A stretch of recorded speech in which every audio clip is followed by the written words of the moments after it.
In this unit, we're talking about the pioneering of Arkansas in the Southwest and manifest destiny as it relates to that. So in order to talk about pioneering, let's create a definition for pioneer. We're going to refer to a pioneer as one of the first people to do something. So I would pose this question to you. Were Americans truly pioneers of the West? Do we fit this definition? In class, we have this discussion, and generally someone pops in and says, no, not really, because there were already people there. So for sure, I mean, there were already Native Americans in the West. There were people from other countries who had already settled in the West among the Native Americans. So from land grants that they had from either Spain or France from time to time. So there were already other people in the West. But for the sake of the idea of pioneering, then we are going to consider that Americans were pioneers of the West, although we do know that there were already people there. So these Americans were people who were the first among their country to go into the West. So for that reason, they were pioneers. Just to backtrack a little bit, a reminder that the Louisiana Purchase is what added so much territory to the United States, and that Louisiana Purchase territory was acquired in 1803 from France. And we had two main expeditions that explored the area. Lewis and Clark made the biggest exploration with their expedition from May 1804 to October 1805. They explored the Missouri River, and they were hoping to find a passage to the Pacific. So they were hoping it was much closer than the Pacific actually was. So they explored the Missouri River, and if you think back to the video that we watched, remember they went all the way over these mountains only to find when they got across to the other side that there had been a shortcut all along. Now they took it when they went back, so yay for Lewis and Clark, but you know, how horrible would it be to make that treacherous route and then find out there had been a much easier way all along. Anyway, so Lewis and Clark did that. Hunter and Dunbar explored our area, the area along the Washita River. And they did that also from 1804 to 1805, but a much shorter span of time, from October 1804 to January 1805. Now, both expeditions were important because they gathered information about the climate, the animals, the plants, the natural resources, and you know, another important fact of their exploration was who were the people who were already there. So the government very definitely understood that there were people already in this Louisiana Purchase territory. Also important to know about the animals and plants because they were a food source. So very important information that both expeditions gained through their touring and exploration of the Louisiana Purchase. So how do you get people to populate an area? One of the ways that Arkansas benefited was from, I struggle to call it PR because as far as public relations go, it wasn't necessarily a predetermined intent to get people to come to this area. However, it kind of happened to work out that way. The way that this PR was done was actually through book publication. There were two main ones. One of those is Henry Schoolcraft's Journal of a Tour into the Interior of Missouri and Arkansas. And notice the spelling of Arkansas here. That was how it was spelled in his book. At the time, you might see Arkansas spelled with a W at the end. Sometimes it was spelled with just an A at the end, and even other times it was maybe an S or maybe a U even. So you never really knew how you were going to see it spelled. But so these books were written in a way that encouraged people to go. Now, it's not an advertisement like you might think of or a commercial, you know, something like that. But just from the descriptions, people wanted to go. Now, I thought it was kind of interesting that this one in particular kind of tells the not so great side of things as well. So They're not trying to pull the wool over anyone's eyes in this particular writing by Schoolcraft. So this is actually a journal entry. So he is exploring the territory and visiting, and he's writing about his travels. He mentions stopping at a Mr. Williams' home to prepare breakfast, and that was really common. People would get to know other people in their exploration, and they would make those connections, create a network, and that might be a place where you would stop to prepare lunch outdoors or to join a family even for lunch if they invited you to do so. And we see that there were some hunters gathering to hear a preacher. There were preachers on this course. We'll look at those in a few minutes. Then we see some excitement prevails among the people occupying the right bank of the White River on account of the recent treaty concluded with the Cherokee Indians. By it, those Indians relinquish certain tracts of land in the state of Tennessee, but are to receive in exchange the lands lying between the north bank of the Arkansas, as in the Arkansas River, and the south bank of the White River. Those people, therefore, who have located themselves upon the right bank of the river and have improved farms are now necessitated to relinquish them, which is considered a piece of injustice. So we have this, we talked about this, I believe, in the last unit, where the Osage were moved out so the Cherokee could be moved in to a portion of northwest Arkansas. And in doing that, the federal government was able to take their land in other places and to continue pushing them westward. And this is what they're talking about here. So there were squatters, basically, who had moved into the territory, who had improved the land, and who had started agriculture, growing things, probably as subsistence farmers, and built homes, and now had to give them up because the federal government was reclaiming that territory land as their own, and they were putting Native Americans on it. So they're not pulling the wool over anyone's eyes here, but because they are talking about this negative aspect as far as the pioneers would have gone. But it also very much sets the idea of community, right? We have met a Mr. Williams. We're going to stop there for breakfast. There's a preacher in the area, so there is religion in this territory. Maybe it's not such a lawless place after all. Maybe it's a decent place. So all of these things create an image of Arkansas that might have been attractive to people who were interested in pioneering. One of the other books written during this time period was by Thomas Nuttall, and he wrote A Journey on the Travels into the Arkansas Territory, and we see Arkansas spelled the way we spell it today. So you can see, spelling was at the will of whomever was writing.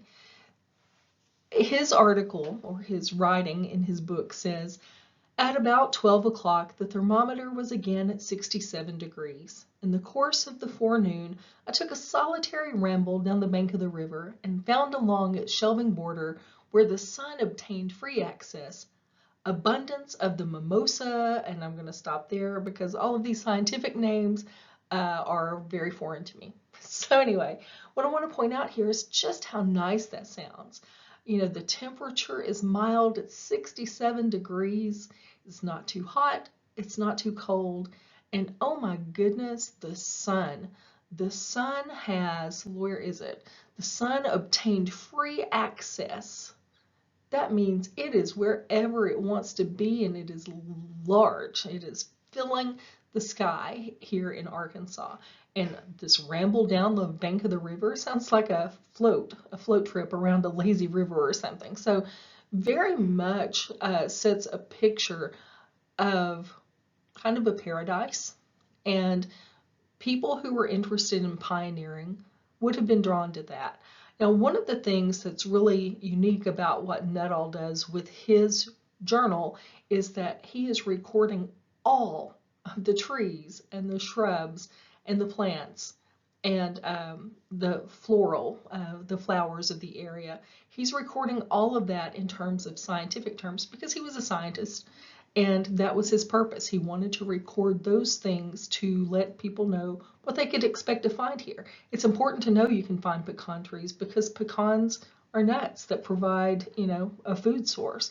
There are different trees and plants that you can eat that grew wild. And so it was very important for someone who knew those things to record those things. And that's what Nuttall did. Now, I've mentioned a couple of times that these would have encouraged people who were pioneers to, come check out the area. I say that because pioneering wasn't for everyone. It definitely wasn't for the weak. I don't like to camp, to be honest with you. I don't see me as a pioneer for sure. There's a lot of roughing it that goes with pioneering and starting from scratch, making a place for yourself. The kind of people that this appealed to are people who have no roots anywhere else. Maybe they didn't have family or friends that were tying them to a particular community. Maybe they were people who really had nothing to lose. Maybe they literally had no property, and this was their one chance to actually earn property. So those are the kinds of people who were coming to the area. So in addition to those people who wanted to come to the area, there were people who enjoyed a challenge. They were entrepreneurs, and many entrepreneurs took up the government on offers of land grants. Now, some people didn't, but there were a number of land grants that were devised to help increase population in the Arkansas Territory. So we've already talked about in a previous unit about the land grants that were given to veterans of the War of 1812. Most of this was swampland in Arkansas, but it was land. And the primary idea here is that it's important to own land, and very important at the time that if you wanted to accumulate any kind of wealth at all, you needed to own land. At least land for your own home, but the more land you had, the more money that you had or had access to. Because you could always sell land if you needed money. You could always use that land to produce agriculturally too. So that land was important for that way as well. But these land grants to the veterans, not many veterans moved to Arkansas.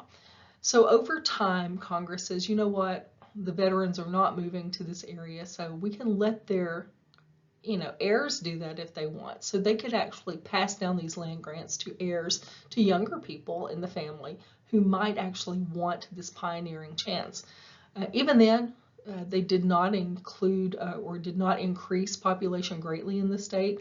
So in 1852, Congress began allowing the veterans to sell these, and that's when a lot of veterans started turning loose of their Arkansas land grants to swampland. Those were sold to speculators, as we previously mentioned, and they were people who were willing to buy land if it was cheap enough just to see what might be made of it. In 1815, land grants for the New Madrid claims arose because there were earthquakes along the New Madrid fault line in northeastern Arkansas. And those earthquakes caused a great deal of damage. We looked it up earlier in class today and saw that the 1811 earthquake at the area where we now know as Blytheville had an 8.6 on the Richter scale earthquake. So huge earthquake that really damaged everything there. So for people who had damage to property, they were given these land grants as a chance to relocate to unclaimed public land throughout the territory for free. And a lot of that land was in the Arkansas River Valley, so many people moved there and actually did very well. In 1827, seminary land grants are established to provide university learning.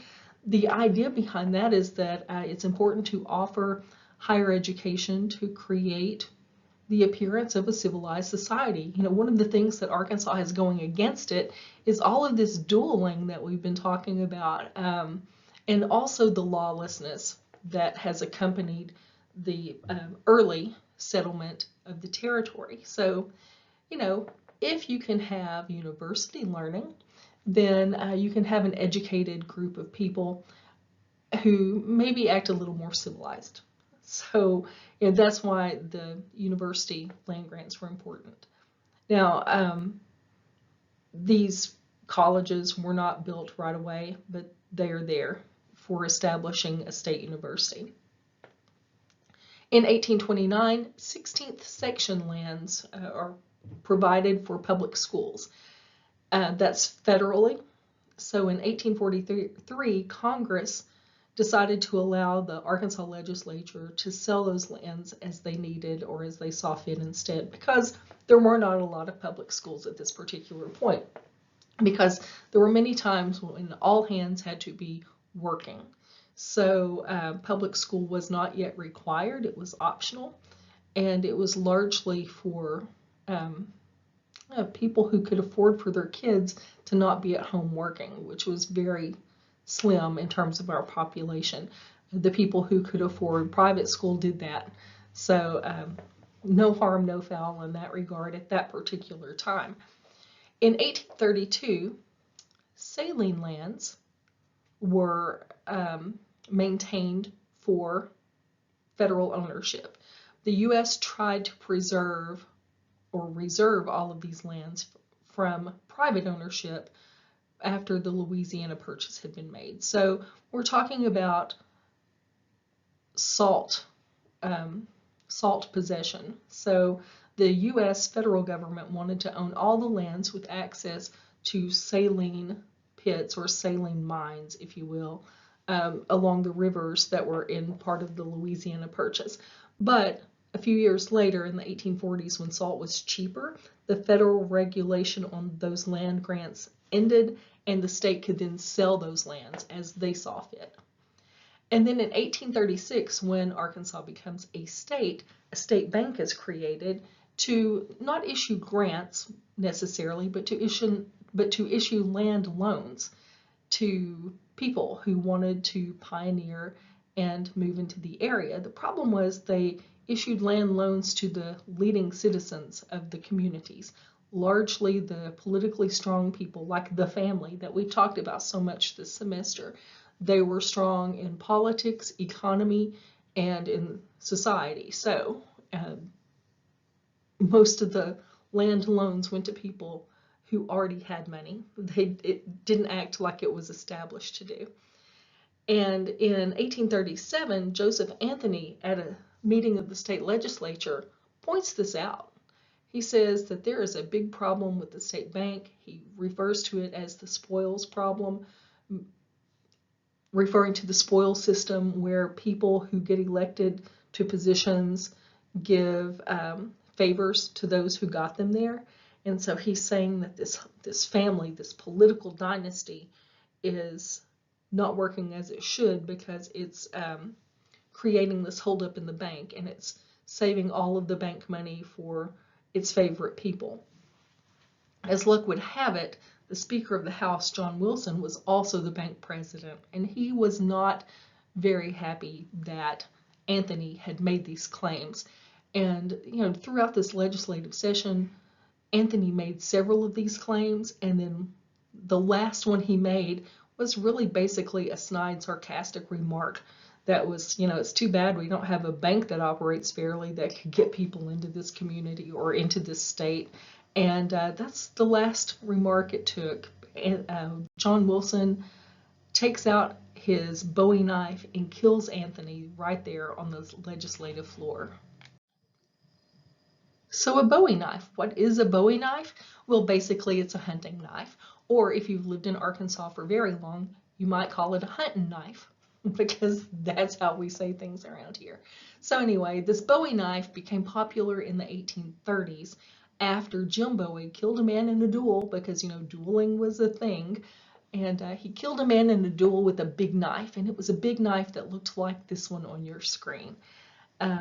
Now, Jim Bowie later died at the Alamo, but it was this knife that gained him so much attention, basically because his brother promoted it as the Bowie knife. He really wanted their family name to stick to this knife. It turns out that James Black of Old Washington is credited for making this knife for Jim Bowie, and that's what a Bowie knife looks like. So as we begin talking about when Arkansas becomes a state, I want to backtrack a little bit to talk about the Missouri Compromise. slavery was already an issue in the country. As early as the late 1700s, we had people petitioning Congress to ask for an end to slavery. It was not a popular request and it did not happen, but Quakers were actually on the forefront of this abolitionist movement. So slavery had been in question for a long time, even by 1820 when the Missouri Compromise came along. So the Missouri Compromise was basically created to establish some rules about admission of states into the Union from the Louisiana Purchase territory. So we're not talking about lands everywhere, just about the Louisiana Purchase lands. So Missouri wanted to be admitted as a slave state. And you can see on this map that Missouri is above this red line that separates the Arkansas Territory in Missouri and the rest of the unorganized Louisiana Purchase territory there in orange. So if Missouri entered as a slave state, it would have thrown the balance off kilter in the Senate. So a compromise was created to allow Maine to enter the Union as a free state, with Missouri to enter as a slave state. So at that point, the balance is still the same. Then a rule was made that only the areas below this red line border, which is the southern border of Missouri, would be allowed to enter the Union as a slave state. So basically, we are talking there. Now, Louisiana has already been admitted at this particular point. So really the only place that this impacts is the area that we now know as Arkansas and a big chunk of Oklahoma that could be entered as a slave state. So that would not have thrown off the balance in the Senate. We're not talking about this area that is owned by Mexico, that's part of Spain, that would now include, Texas, Arizona, New Mexico, those areas. I mean, those aren't included because they were not part of the Louisiana Purchase. And that's why when Florida is admitted to the Union, it is allowed to be admitted as a slave state because it was not part of the Louisiana Purchase. So still, even with the addition of Florida, Florida was not a huge upset in terms of balance in the Senate, even though it enters with another slave state. And we can look at that next. Okay, here's the chart I wanted to show you. So the Missouri Compromise has Maine and Missouri enter together as a free state and a slave state. So when Arkansas enters the Union, it's based on this idea, this precedent that, hey, look, the last two entered as slave and free, and we've heard that someone else is entering as free. We need to jump at the opportunity now to enter as slave. And that's what Arkansas did. You can see there Arkansas was the slave state admitted with Michigan as a free state. But then we have Florida and Texas. As I mentioned before, Florida was not part of the Louisiana Purchase, so it was not part of the Missouri Compromise law. So Florida could enter as a slave state, and it did. The thing about Florida is that, yes, Florida had slavery and had slavery during colonial times, but not all of the African Americans in Florida were slaves. Some were free. Some had bought their freedom. Some were there because they were freed through the process of manumission. There were other slaves there too. There were some Creole slaves who were in the area. And anyway, so Florida had a history of slavery. It was an odd history of slavery based on the terms that, it wasn't an end-all, beat-all kind of full-force slavery that we think of when we think of the Confederate States. So, but it was a slave state. And because it was not part of because it was not part of the Louisiana Purchase, I did not highlight it in yellow here. So that's why it's in blue.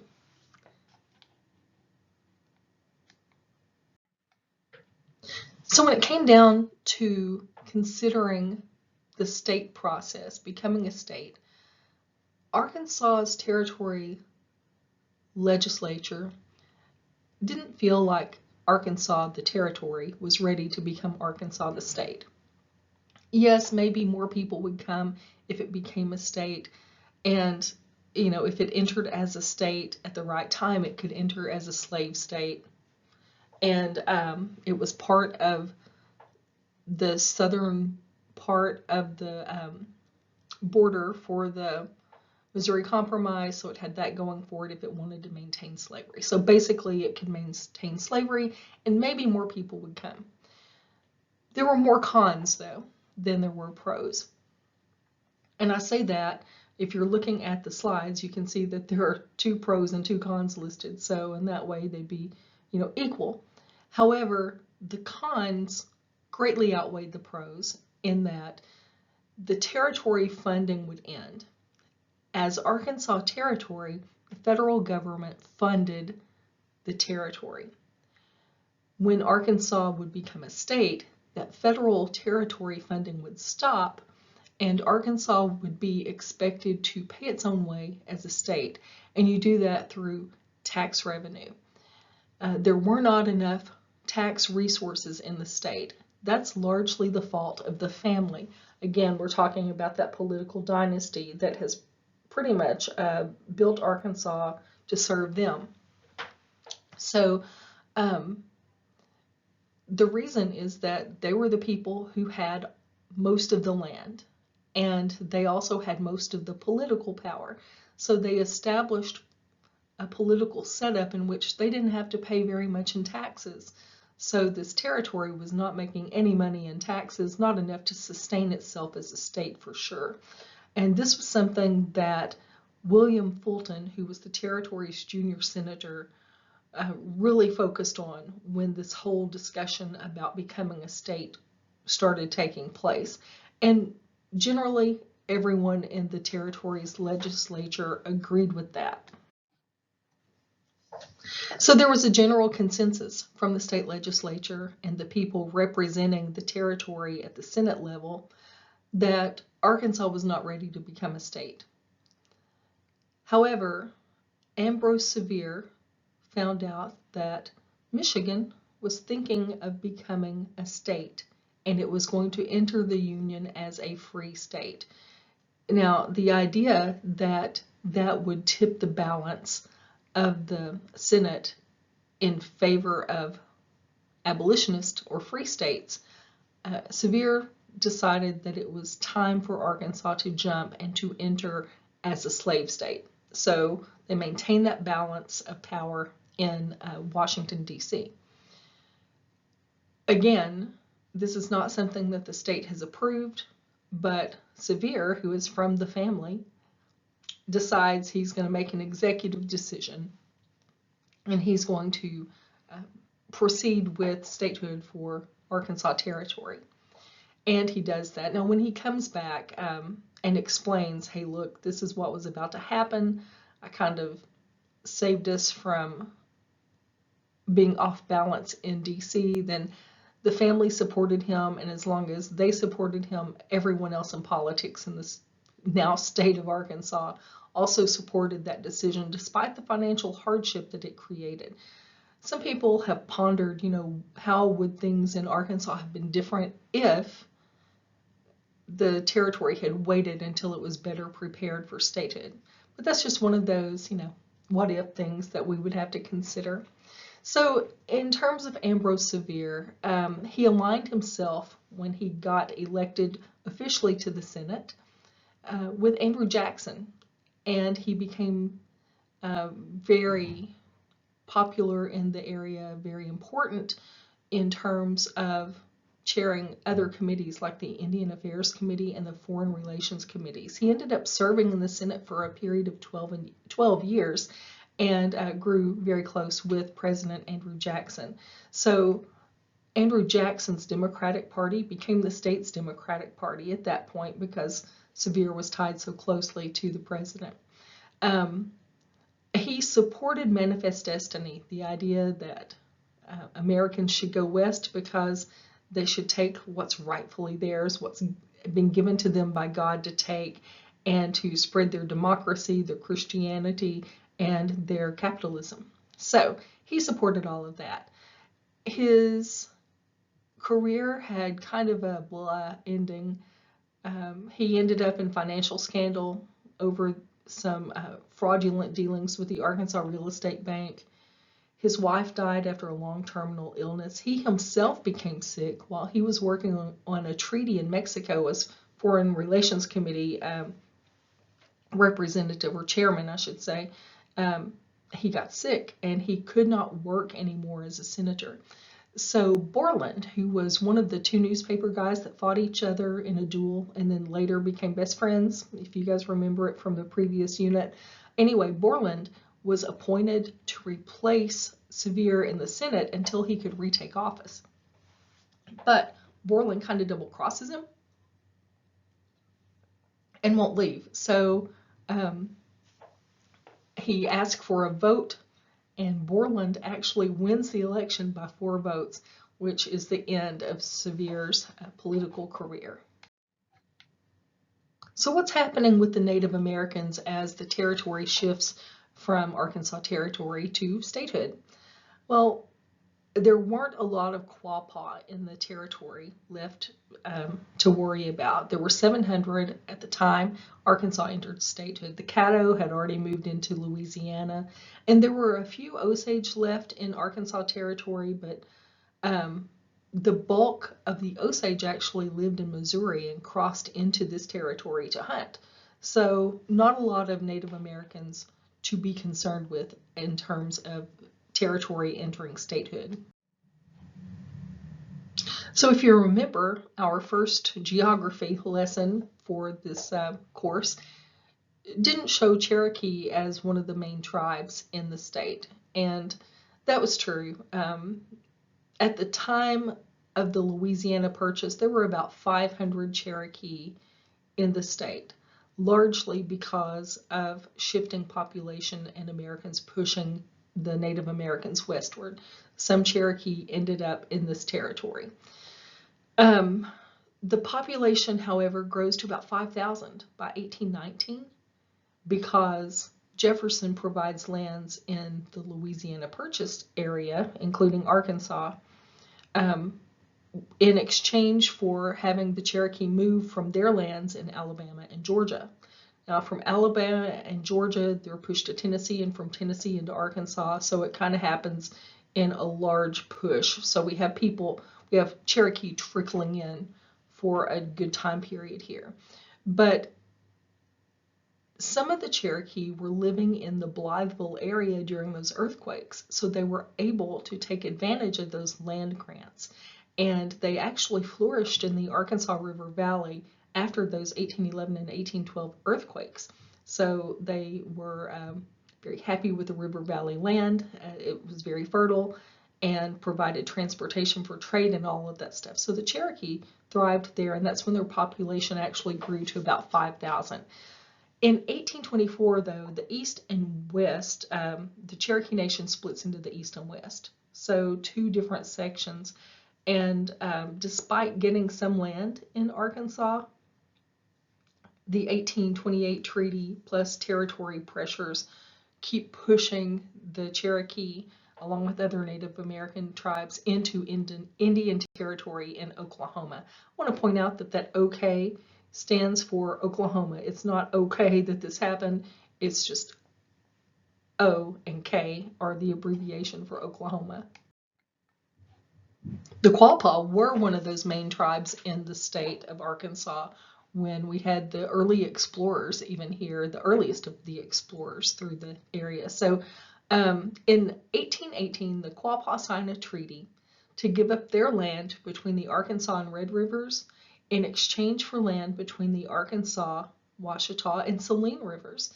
So at this point, we're kind of talking about an area that would include the areas that we're in, between the Washita and the Saline Rivers. So between, Arkadelphia, Malvern, Benton, and then up closer to the Red River. So, that's a nice piece of land. It's fertile in the area.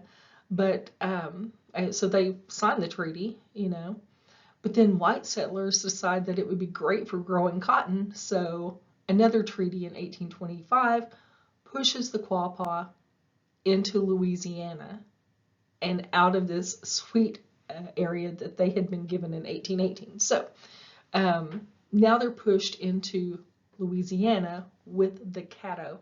Now, I want to take a minute to point out here that it seems like at this point that the federal government has assigned Native Americans, or Indians as the term was of the day, are all the same, and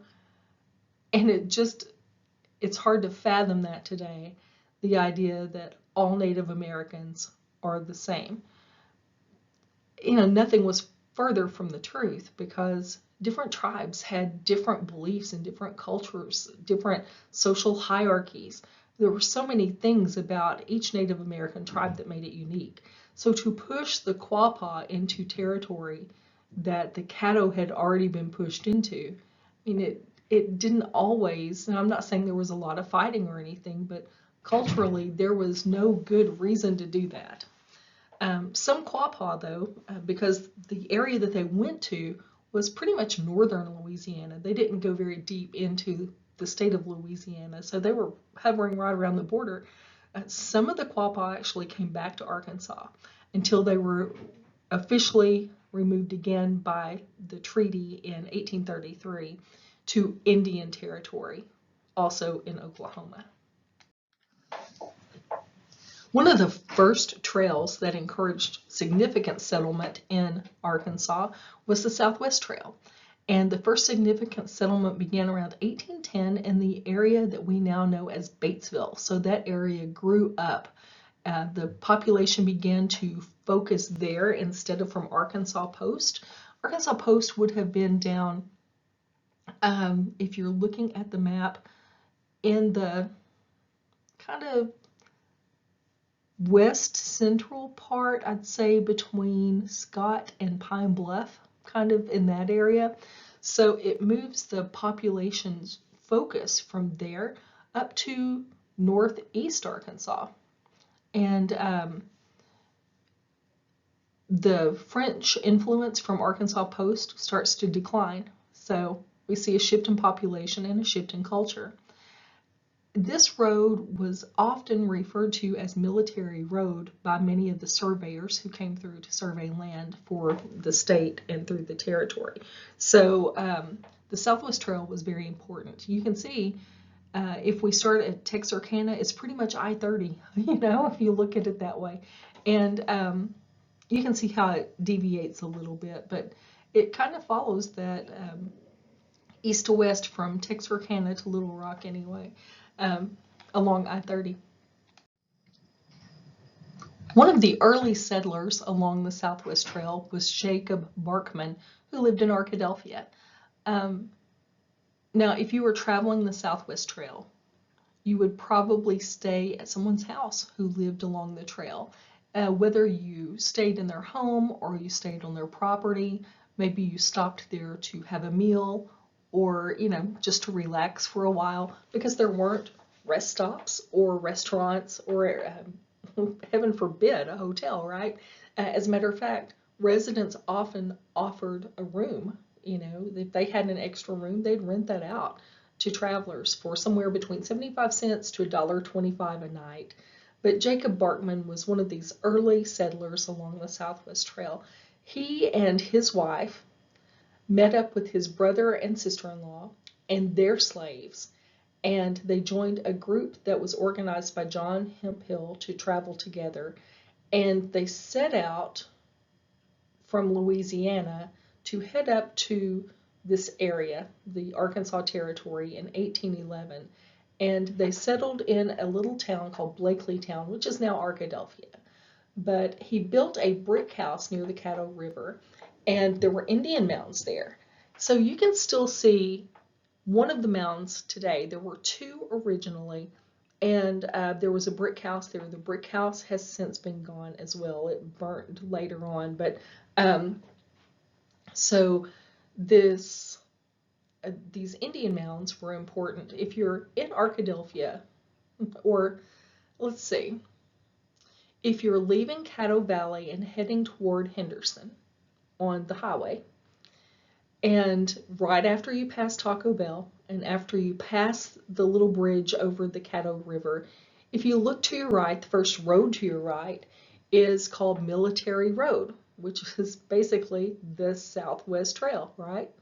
So there's a marker there that says Barkman's house had been there at one time. Again, you can't see the house. You can still see one of the Indian mounds there. The second one was excavated for archival purposes and for archaeology purposes, so it's not there. But don't go there. Don't go there and prowl around because it's private property, and you go to jail for that. So don't do that. Anyway, but that's where the house was, and he would use those Indian mounds to stand on top of to watch horse races to see who would win, because Barkman was from Kentucky, and he was, into horse racing. That was a thing in Kentucky, and so he brought horse racing to Clark County, Arkansas as well. They'd have these horse races there. Eventually, it became a stop for stagecoaches. It was the county's first courthouse. I mean, yes, his house was the county's first courthouse, and sometimes it was even used as a jail. It became a post office later on, and he was postmaster. So there were many perks to having a brick house on the Caddo River, especially part of the Southwest Trail. Jacob Barkman also built the first textile mill in Arkansas. Now, it burned early on in a fire and he didn't rebuild it, but he did build the first one here in the state. He also operated several salt works along the Washita River. This man accumulated 22,000 acres of land, largely in that county, by the time he died. Now, at the time, Clark County, and it's been a while since we've looked at that map, but it would have included a larger section, so that land was spread out quite a bit. When he died, some of his land was sold to Arkadelphia Methodist College to build a university, which is now Henderson State University. The campus at HSU is actually built on a former cotton field owned by Barkman. Remember, part of Manifest Destiny is the spreading of religion too. So trail preachers were important to the development of the state. Henry's Chapel was the first Methodist church built in Arkansas. It was built in 1817 near the town of Old Washington in Hempstead County. 30 families moved there to start the church, led by preacher Reverend John Henry, and for that reason it was called Henry's Chapel. By 1820, this area was the most densely populated in the territory with 2,000 people. And then the next church to be built was Salem Church. It was the first Baptist church in Arkansas, built in 1818 near Columbia.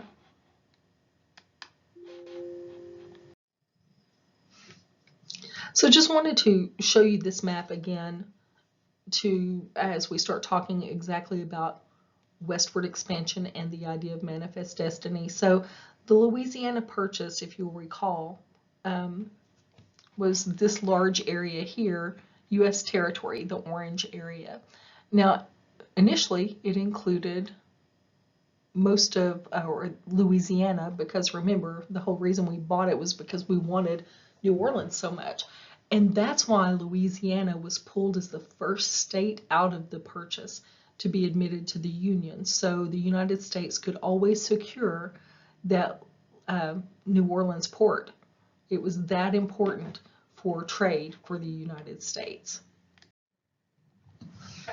And from the map from the previous page, the area that we now know as Texas was still part of control of Spain through Mexico. So Mexico is doing something to build territory as well. They are offering land grants too. This 1833 map shows grants from Mexico that were given to American settlers in the area that we now know as Texas. So all of these little different colors here, the blue, the green, the yellow, the red, Those are all different sections of land that were granted to impresarios who were these Americans who took a land grant in exchange for settling that land. They had to bring people with them to settle the territory. It wasn't enough to just go there and build a fence, or go there and build a house, or go there and plant a garden. They had to actually bring settlers with them. So that's what the impresarios did. Now, the other people in the region were the Tejanos, the Mexican residents of the region. So we have residents from Mexico living in Texas, and then we have these impresarios who are bringing in people in exchange for a land grant. But there are some problems with these land grants and the American citizens who are going into this territory owned by Mexico to create, to settle the area that we now know as Texas. One of the problems was that American immigrants quickly began to outnumber the Tejanos, the Mexican residents of the territory. The Americans didn't feel like they had a representation in the Texas-Mexico legal system. They didn't like that at all. They were especially angry when Mexico ended slavery in 1829. So these are people who were largely coming from the South into Texas, and they wanted to bring their slaves with them. So in 1830, it's like Mexico had this revelation, was like, let's just stop U.S. immigration into Mexico. Let's just stop it altogether. And then they increased their military presence through that area that we showed on the last slide, where all of the land grants were. Even despite that, even with the increased military presence and the fact that U.S. immigration was illegal, American settlers still continued to illegally cross that border to claim lands in Texas, Mexico. So in 1833, a group of American settlers were fed up, and they met to write a constitution for an independent Texas. They wanted to suspend all taxes. They wanted to return immigration as a possibility to bring in more U.S. citizens into the territory. And they wanted better protection from Native American tribes. They also wanted more land grants. So this is an image of Mexico's president, Santa Anna, who agrees to everything except granting this area an independent Texas status. So he did approve suspension of taxes and did start immigration again, although he canceled it later. He also started providing better protection from Native American tribes and more land grants for these people. Again, he reverses course on these decisions later, but it's enough to give these American settlers what they want, mostly what they want initially. So when Santa Anna recalls the promises that he made to these Americans in Texas, they decide to form their own Lone Star Republic. The American Texans meet in March 1836 and declare their independence from Mexico.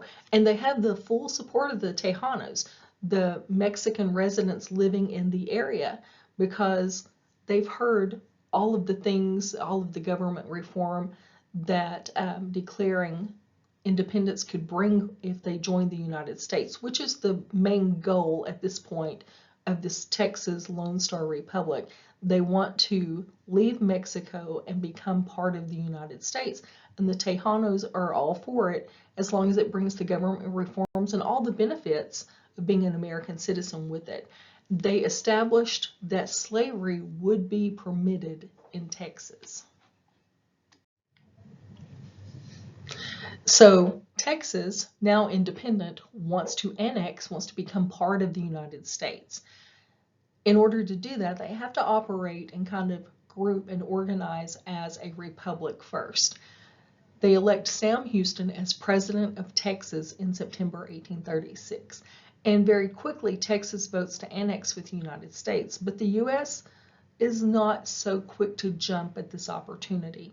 There are a few concerns. First of all, it would be part of the Missouri Compromise, as far as it would have to enter as a southern state, which would make it a slave state, which is okay with the people of Texas. That's what they wanted. But how would that impact the balance in Washington, D.C. in terms of Congress? So that was a concern. It would also really greatly upset U.S. and Mexico relations for sure. So Texas has to become the Lone Star Republic for a while. It gets recognition from France and Great Britain, Belgium, and the Netherlands as its own country, which is important for protection against Mexico, and it's also important for the United States that Mexico sees that these other nations have recognized Texas as its own country, not part of the United States. It's not until 1837 that the United States recognizes Texas as its own country. So, it takes a little time, and that shows Mexico that the United States is not in a hurry to push for some sort of annex, because the main focus here was keeping good relations between the United States and Mexico. And then, in the end, Texas pushes out the Native Americans and the Tejanos, who helped them earn their independence and who supported the independent nation that would become Texas. So Texas does not join the United States as a state until 1845. There are some disputes about the border, the southernmost border of Texas. So Mexico says that the southernmost border is the Nueces River, which is the short river here, and the United States says no, it's the Rio Grande. So there's a big difference there in terms of where the border is. So it's the Treaty of Guadalupe Hidalgo that actually sets the Rio Grande as the border, which ends up giving the United States an additional 525,000 square miles of territory. It's almost as big as the 827 that the Louisiana Purchase gave to the United States. So I mentioned this several times already, but I wanted to include it here for you as a reminder of the definition of manifest destiny. This was not a term that was always around. It was actually a term coined in 1845. Manifest destiny is the idea that the United States is destined by God to expand its domain, that it's expected to expand its capitalism, democracy, and Christianity.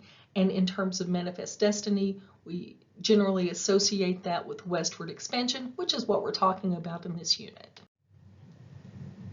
And I want to finish this unit by taking a look at this painting, which is by John Gast, called American Progress, and it's from 1872. If you do a search for manifest destiny art, this usually comes up. And I'll tell you in a minute why I was doing that search myself a couple of years ago. But this art is really interesting because if you blow it up, it's almost like a history of transportation all in one painting. We have people on foot, we have people on horseback, we have horse-drawn carriages, we have a stagecoach, we have a train, we have ships in the harbor, and there's a bridge there. So we have lots of transportation represented here. You'll notice too, let's take a look at, let's look at the animals here. We have buffalo, lots of buffalo off in the distance, so there's plenty of food to eat there. And then we have these men in the forefront at the right corner who are using ox to plow. So, they have modern conveniences like this. You can domesticate the animals there. You can plow a garden, which implies that you can grow food there. Also, if you look in the left corner at the bottom, you see this bear. And this bear is looking back and growling, but these pioneers are not afraid of that bear. So that says a lot. They are strong enough not to even be bothered by this bear. they are actually pushing the bear away by, walking toward him. So they are doing with the animals what they need to in order to get where they want to go. If you look very close too, on the other side of the river, across from or behind the bear, you have Native Americans who are depicted here as they're unclothed, or these women are largely unclothed, and the men are in their headdresses and depicted as savages. Now they're very scared of this image that they're seeing in the sky, and we'll talk about that in a minute, but you see that these Native Americans are pushed into darkness, and this light is about to shine upon them as soon as this creature flies overhead. So this is literally a depiction of Americans bringing light into the West. If you think about light, it takes people out of darkness, right? And light also brings, if you have an idea, one of the iconic representations of that is a light bulb over your head. So light brings enlightenment, it brings thought, it brings civilization. And so this woman, this being that is flying or floating toward the west, is Columbia. She is the female figure of America, and she is leading and guiding Americans into the West by carrying these values, these American values, with her. Now, part of that is depicted through her Roman garb. So she's wearing kind of this Roman tunic that would very much symbolize the ideas of democracy and the ideas of civilized communication, civilized community. And speaking of communication, she also has a telegraph wire with her. It's wrapped up around the elbow of one arm, and then she's stringing it with her free arm. So she's actually stringing telegraph wire to improve communications through the West. So this is the idea that Americans are going to tame this savage West. And she's also bringing a book, which implies that she's bringing with her knowledge. So we have in this painting represented the ideas that Americans pushing to the West will bring with them knowledge, enlightenment, communication, and all things civilized. Also, there's one more thing. I wish I could zoom in closer for you, but if you can't see it, you'll have to trust me. There is a star in her hair at the top of her forehead, and this is known as the Star of Empire. And that was a phrase that was used a lot along the lines of Manifest Destiny, the Star of Empire. And that's basically another way to say Manifest Destiny, that the Star of Empire will bring all of these things, will bring goodness and purity, which is also associated with the color white, and her skin is very white, so as is her robe, obviously. But so we have then this idea that Manifest Destiny is going to fix the West, and it's the God-given right of all of these Americans to have that opportunity to do so, because one of the ways that was justified was that it would bring enlightenment to these savages, to the savages who were already there. The story I wanted to share with you about the Star of the Empire is that I had a friend who was doing some genealogy research, and she found an old obituary for one of her ancestors that had been printed in an early newspaper, and it said that he came to Arkansas on the Star of Empire. And I thought, what is that, a train?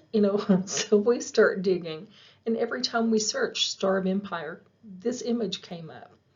And so we got out some books and started looking, and Star of Empire and Manifest Destiny were pretty much used interchangeably. So his obituary was saying that he came to Arkansas as part of Manifest Destiny, that he was an early settler who came here for opportunity. He actually had a land grant, and he came here to settle and build a home in an area where he had a chance to make something of nothing.